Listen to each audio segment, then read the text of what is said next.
Hi, I'm Joyce Krieger, and this is ArtLink, conversations with artists, designers, art consultants, art professionals, art collectors, and art lovers. My guest today is Rochelle Seltzer. Rochelle has been a graphic designer in Boston for many years and has recently turned creative core coach. Rochelle is an inspirational and dynamic speaker, lecturer, teacher, and coach. Welcome, Rochelle. Thank you, Joyce.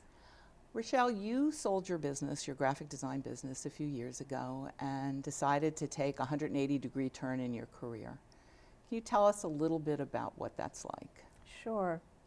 So my design career really stemmed from an art education where I was fearful of personal expression. So design was a great choice for me. I look back on it now and realize it was very safe for me to use creativity to solve the problems of my clients. And it was a fulfilling career. I loved my team, I loved my clients. I found it very rewarding, sometimes challenging, but always very rewarding to run my business. But one day, 26 years into running that business, I kind of had an aha moment, and I didn't even see it coming. I just was talking to somebody and I said, you know something? I think I'm done. And what I realize now is that my own creativity was dormant. I was ready for a change. I was ready for something new and more challenging and more stimulating. And that led me to a path to where I am today, where I coach people to help them access, ignite, and accelerate their creativity. I work with individuals, I work with people in organizations, and the reason I do this is that I get tremendous satisfaction of helping people both personally and professionally live a bigger, richer, more satisfying life. Tell me a little bit about what we should be thinking about as indications that it's time for change. So for me, I think that my heart was ahead of my head. And I look back and I realized that a few months before I had that moment of realization, that I had already started planting the seeds for change. And for me, I had submitted a proposal to speak at a big design conference. It was on a topic that was very interesting to me, about which I really cared, and I wanted to spread the word. And I didn't know at the time that I made my decision that, in fact, that was going to all come to pass, that I was going to be invited to speak and have a great experience. But I think that the lesson when I look back is to really try to figure out what's in your heart. You know, pay attention to what's percolating for you. And for me, having a coach at that time was also a big, big help. So you had a life coach that you were working with? A business coach. But he really did look at my whole life with me. And he was able to actually inspire me to have the courage to put that proposal out to speak at that conference, because he said, look, you care about this, and it doesn't matter that you don't have a national reputation in this field. If you write a great proposal, they might take it, and they did. So he could see more and help me to identify things that I wasn't even seeing for myself. I think that was huge. So do you want to tell us about that? What was that lecture about? So the topic that I was excited about was about design strategy. And my team and I had been developing our strategy process. You know, we didn't work with giant corporations who would automatically do strategy, but we realized how important it was to help our clients really clarify what their problems were and help to identify what they would see as success. And then we did a lot of research. We did a lot of digging to figure out all the conditions, their market conditions, their cultures, everything that would influence the decision about what the best design solutions could be, how to best help them through design. And my idea was to advocate for that, to teach other designers, whether they worked in-house or for smaller clients in smaller organizations, the power that it was doable and how to do it and why it was important. And when I got to that conference, you know, honestly, I would have been happy if 75 or 100 people out of the 3,000 came to hear me speak. I had low expectations. I didn't know if people would care about it. And lo and behold, almost 500 people showed up to hear me speak. So it was very, very gratifying and a lot of fun. So it sort of sounds like there was a little bridge between the graphic design business, Yes. the dealing with the strategy and the lecturing, and the creative core coach. So you're absolutely right. I think I really thought that was my new career. I was going to teach. I went around the country and I did some speaking and some teaching, and I thought, this is it. But somehow my heart wasn't really singing. I wasn't thrilled. And at the same time, some new doors appeared, and I opened them and I walked through. And I really think the universe kind of brings you things when you're ready. So I attended a 2-day workshop called Intuitive Painting out in LA, and later a 3-day workshop that were given by a brilliant man named Dr. Pinky Feinstein. He's an Israeli psychiatrist, and he was really a pioneer in exploring and developing techniques to activate creativity as a means for well-being and healing. And after experiencing him in those workshops, I was completely enamored with and intrigued by it all. And so I embarked on 2 courses of study with him that he conducted virtually with people from around the globe. And for 2 years, I'm now certified as an intuitive painting instructor, and I learned and am certified to do what he calls psycho-creative counseling, which I've rolled into my creative work as a coach. So you are working with individuals, you're working with corporations, you're doing these workshops. Mm-hmm. Tell me a little bit about how the workshops are evolving, and how does that bring you to dealing with major companies and Sure. giving them the whole opportunity for this core change?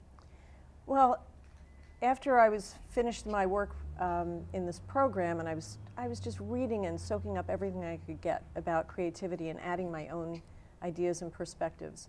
And I was teaching intuitive painting, but I really felt that I wanted to create a 1-day workshop experience for people that I piloted in the spring of 2013, and work with small groups for an intimate and amazing and powerful day. And I've been doing them ever since. They sell out, they're exciting. What I love is that I have some people in those workshops that are really left brain people. They're statisticians or researchers or finance people. And in the same group I can have artists and writers who are there. Everybody's there to sort of learn these fundamentals and take them to a new place. So if you're somebody that doesn't use creativity in your life, you're probably going from here to here.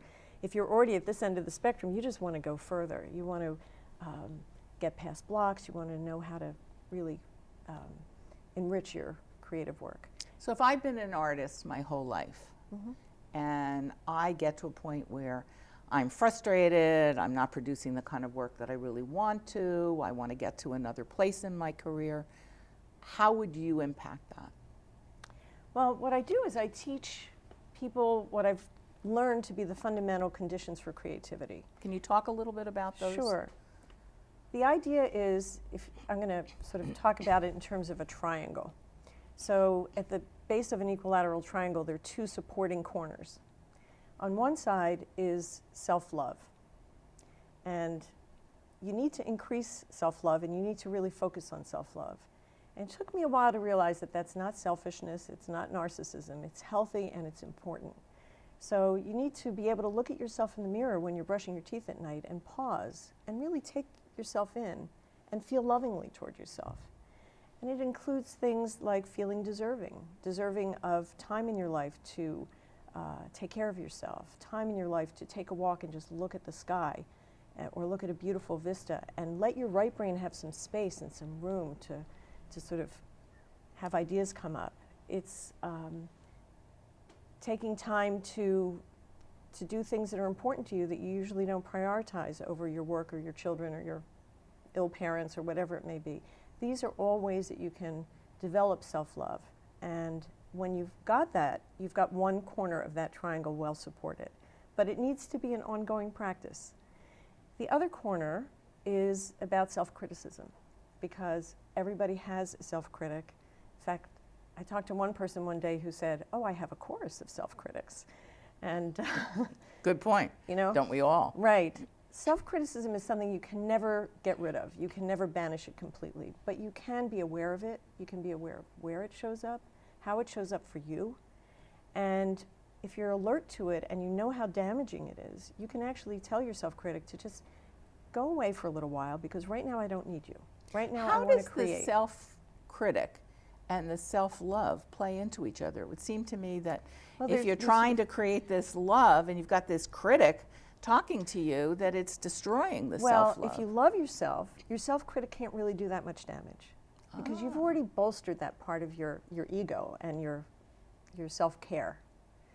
You know, it's also realizing that your self-critic can show up in really sneaky ways. It can make you procrastinate. It can make you feel like the imposter. You're like, oh my goodness, if people really knew that I didn't know everything I was talking about, if they really knew, they would, not Run respect away. me or whatever.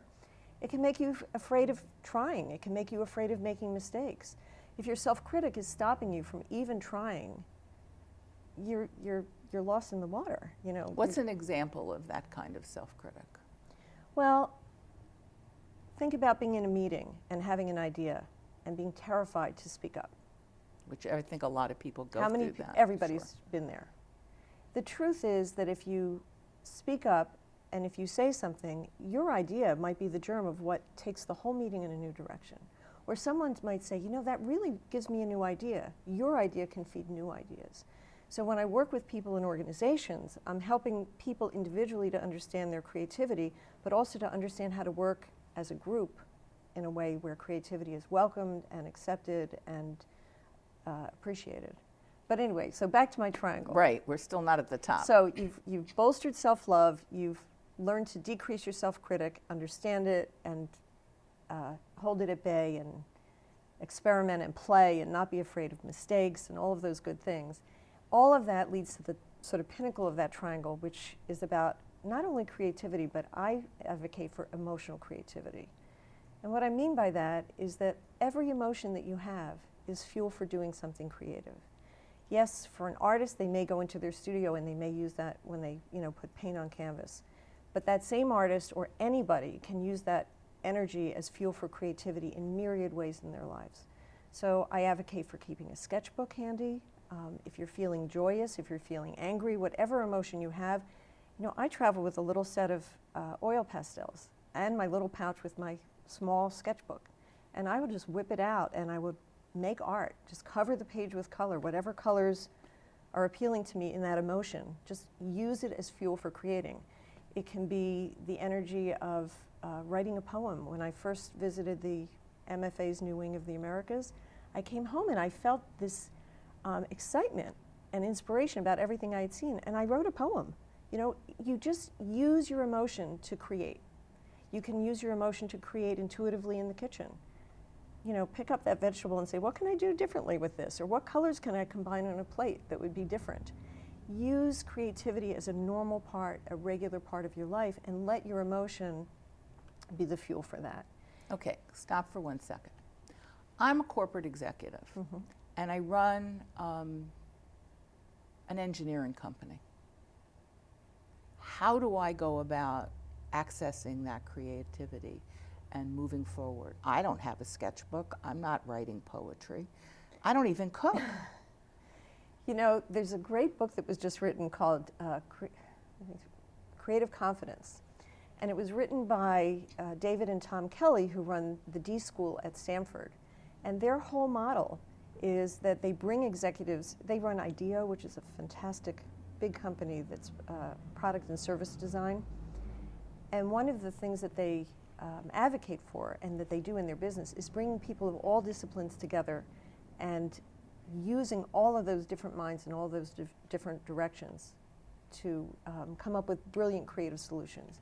And in the school that they started in the graduate school at Stanford, they bring in people who are molecular biologists and MBA students, people from every discipline in the university, to come and create together, to build creative confidence. Because they say that when they have meetings with executives and they get to a certain point where they ask people to actually do something creative, all of a sudden those people have to head back to the office, they have a meeting they have to go to, they have a phone call they have to take, they're terrified.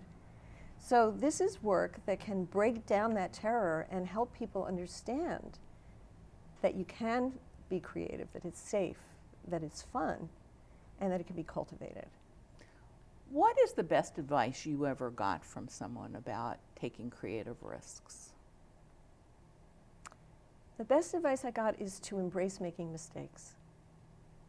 if you're playful, if you're joyful, if you're free, if you let yourself just experiment and come up with ideas and try ideas and speak your ideas and put them into play in any number of ways, and you're not afraid of making mistakes, amazing things happen. So not only, I mean, you can make it a game. How many mistakes can I make? And see, two things can happen. One is you can learn great things. When you make mistakes and you look at them, you can learn from them. But the other thing is mistakes often end up taking you to some place you never expected to go. But it's sort of like that out-of-the-box thinking. Mm-hmm. How do you deal with the people who say, I just don't know how to think any differently. I've done it this way every single day of my life. It works for me. Why should I do something different? But this is what happens in businesses now. People lean on the statistics. What does the data tell us? What have we done before? What is safe? And that the companies that excel are the companies that break through that. The companies that really, really encourage and embrace innovation. Encourage everybody to bring their ideas in and come up with something bigger and better than what they've done before. This is the way the world is moving. We just can't keep moving in our personal lives and in our business world. We need to be innovating. If I were to attend one of your workshops, Mm-hmm. what can I expect? What happens there? Everybody creates a series of drawings very quickly, lots of music, lots of camaraderie around the table. I shake things up. I surprise people in ways that sometimes jolts them a little bit, but people start getting used to the fact that they're going to be interrupted and they're going to be surprises. There's some Now, free these are drawings. not people who are necessarily artists. These are Most just of them are people who have, housewives, executives, lawyer, doctor. most of them haven't picked up a piece of colored pastel in this case Okay. since they were in kindergarten. So the day starts with some introductions. I'm always curious to know why people are interested in spending this day of exploring their creativity. But I really want to move people into an experience of creating pretty quickly. So we sit everybody down at a big table full of beautiful, colorful art pastels, soft pastels, and black paper, because there's something magical about putting color onto a black sheet of paper. I crank up the music and I get people going. There's a lot of freedom, but there are some rules. They have to do 5 drawings in a set amount of time. And at first, things are free. I interrupt people. I want to surprise them. I want people to get used to being flexible and experimenting and playing. And then along the way, people each get an assignment from me for a couple of their drawings. And those assignments can be to draw anger on one half of the page and joy on the other, and then have them have a conversation, or it could be something more literal. But everybody gets a different assignment for each of those 2 drawings from me that I just pull from my intuition. I look at them and I know what I want them to draw. And at the conclusion of this very exciting start of the day, we sit down and we sort of go back to what my story was. I talk a little bit more about my journey coming to understand all of this work. And I explain the principles and the fundamentals of creating, much the way that I described to you. We do a couple of writing exercises that are really, really interesting and powerful for people. I give everybody a sketchbook, and that sketchbook is theirs for the day and it's theirs to keep, because I want people to have something special of their own. And so the writing exercises are done in those sketchbooks. And then we break for quite an extraordinary lunch, because I believe that eating well, feeding yourself well, is part of self-love, and I want to model that for people. And it's also a special part of the day where everybody can reflect on the morning and get to know each other better, so the lunch is a highlight of the day. And then we go back down and we do some group exercises that are very, very interesting and fun. Some are collaborative and some are sequential, and we process a little bit more. We have dessert in the middle of the afternoon and do a little bit more writing, and then we bring the day to a conclusion. And my goal is really to enlighten people. You can't change everything in one day, but I want people to come away with not only understanding, but with tools, things that they can continue to use in their lives that can keep creativity active. So the community of this group working together is vital. It wouldn't work as well if you did one-on-one. There's something about this group of 7 or 8 people together. Most of the time, nobody knows anybody else in the room, or they might know me, or they might have come with a friend, but people just bond together in this day in remarkable ways. So there is the power of this shared experience. But I also work one-on-one with people to coach them. And in that case, creativity is almost a tool that I use. And some of the same kinds of exercises that I do in intuitive painting, I use with people in this coaching process, which is very dynamic. We meet for an hour a week for 10 sessions. I do give people homework in between, some creative homework to do. But creativity is a way that we make discoveries and uncover things very quickly and very dynamically. Rochelle, you and I have been talking about these webinars for the Art Specifier website, and I'm really excited about this because I think the audience is there. Have you given some thought as to the specifics of how we're going to go about that? I have, Joyce, and one of the things that I'm excited about in much the way that my live workshops work for a range of people is I'm trying to think about this webinar as being something that would be as exciting and interesting for someone who's a practicing fine artist as someone who's maybe an architect or an art consultant or in some other tangential relationship to art. Because I really have experience and I love the fact that doing this work helps everybody to create more, to be happier, to be more fulfilled, to be more stimulated in their lives. So the format that I think would be exciting is to give people an opportunity to learn about much more specifically and experience some of my techniques. I don't think that I can actually have everybody do intuitive painting actively during a webinar, but I'm going to demonstrate it enough and teach it and instruct it enough that people can do that between our sessions. So that, and they'll see examples of it, they'll understand it more. And understand the writing exercises and understand how to activate a lot of these small techniques in their day-to-day lives. But my plan is to actually, when people register for the webinar, that they will get an email from me every day for that 1 month, let's say, between the first one and the second one, and between the second and the third, where we're going to take things deeper and explore things more, where people can post what they've done in a safe, private, online community. And I think the opportunity to see what other people are doing and get excited about how other people have responded to the same assignment in a different way is exciting. I think it's going to create community, create hopefully relationships that people can form together. And that's my vision for it. I think it'll be really, really wonderful. Sounds exciting. I'm excited about it. Great. Where do you see this going 5 years from today? You know, there's a lot of interest in mindfulness now, and I think that this is sort of the next step. I really hope that organizations and individuals realize that understanding creativity is a rich, rich, rich area to explore with tremendous potential.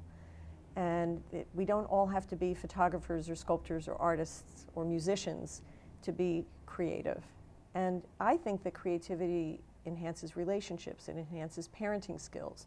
I've got a whole series of talks that I can give on many related topics about how vital this is to living a rich and rewarding life. And I think that in our current business climate, where we're in this knowledge economy, the value and the importance of creativity is tremendous. And I'm seeing that this, and I'm hoping that this will be understood and embraced by more and more people. Is Living Big the title of your book? Oh, the book that I have in my brain somewhere back there percolating. Right. Yeah, I really do. I mean, my business card says live big. This is what I want. I want people to live bigger, better, fuller, richer, happier lives. Over the years, I have had many businesses, and I know the challenges that are there for starting a new business. What do you see as some of your challenges, and how do you plan to overcome them? Well, I'm going to turn that around a little bit and say the best thing is to start with passion. I think when you're really passionate about whatever this new business is, or reinventing a business or whatever, when there's passion there, it gives you the motivation to wake up in the morning and to do all the work that's involved and to get past the hurdles, because there are always hurdles. But if you are so excited about what you're doing, it's going to carry you through all that. So that's the first bit of advice that I think I could give anybody, is to be sure that you're doing something that really gets you fired up and really has meaning in your life. The other thing is that I really think that you need outside support. I needed not only my business coach to help guide me, and as a designer, I certainly had an advantage about sort of creating my brand and my website, but I needed people to help me because I had a million ideas, and I needed to really figure out which of them were going to be good business opportunities, how I could frame them well to convey the value. So, and to even write the copy on my website, which I did mostly myself, but I needed some help. I needed some help to structure the thinking and structure the information on my website. So really knowing when outside people can help you, I think, is very, very important. Is there anything that you can share with us about a success story or one example where you felt you really reached or touched somebody? Well, a couple of them come to mind, but there's one that I think would be appropriate, especially appropriate for your audience. And that's about an artist that I work with who is remarkable.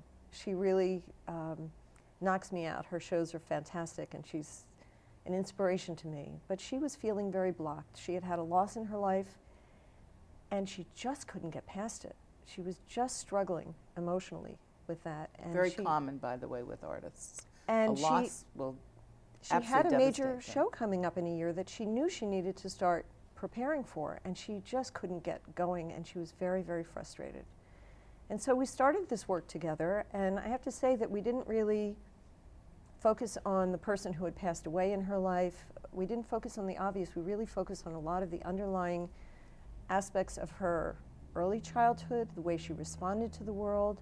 We uncovered, as I said, through some of these really interesting writing exercises, some very important nuggets that we could work with. And in the assignments that I gave her between our sessions, the way that she activated creativity and processed some of that emotion was very, very powerful.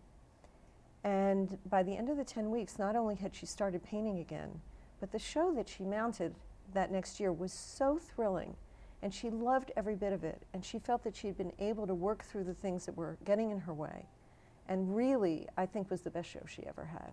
So for me to see that was incredibly, incredibly inspiring. It's sort of the culmination of your work. That's what it's about. Would you please finish this sentence for me? Art is.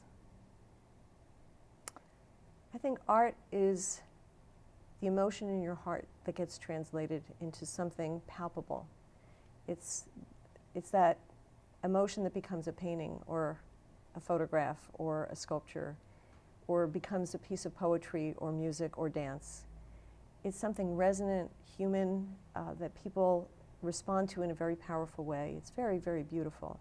I think real art is the embodiment of emotion made palpable for people.